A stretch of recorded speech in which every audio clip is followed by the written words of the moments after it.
In today's video, I'm going to teach you how to uninstall the Dashlane extension from your Chrome browser in just a few simple steps. As a password manager, Dashlane is quite popular, but there might come a time when you decide that you no longer want to use the extension, whether it's because you're switching to a different service or just trying to reduce the number of add-ons in your browser. So let's jump right in and look at how you can do this. First, you'll need to open your Chrome browser. This is where our entire process will take place. When you have Chrome open, you'll want to navigate to the Chrome Web Store. This is the place where you initially downloaded the Dashlane extension, and it's where you'll also manage your installed extensions. To access the web store, type in the URL in the search bar or simply search for Chrome Web Store on your preferred search engine and click on the link to the official site. Once inside the Chrome Web Store, direct your attention to the search bar, usually positioned at the upper left hand of the interface. This search bar is where you'll type in Dashlane to quickly locate the extension.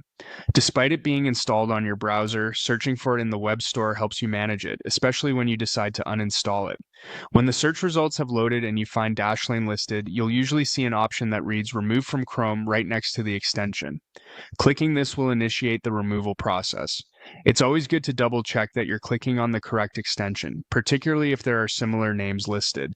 By selecting Remove from Chrome, you are beginning the two-step confirmation process to ensure you won't accidentally delete something important. After you click that first remove, Chrome will prompt you once again with a confirmatory pop-up. This pop-up might ask if you are sure you want to remove the Dashlane extension. It's essentially a safeguard against unintended actions. When this appears, simply click on Remove once more to finalize the uninstallation. And that's it. By following these steps, you have successfully uninstalled the Dashlane extension from your Chrome browser. If you're still using your Dashlane account, the service remains accessible through their website or mobile apps. Remember that removing the extension doesn't affect your online account with Dashlane, so all your stored data remains intact and secure. Thanks for watching, and I hope you found this guide helpful. Don't forget to subscribe for more helpful tips and guides on managing your browser extensions and tech tools.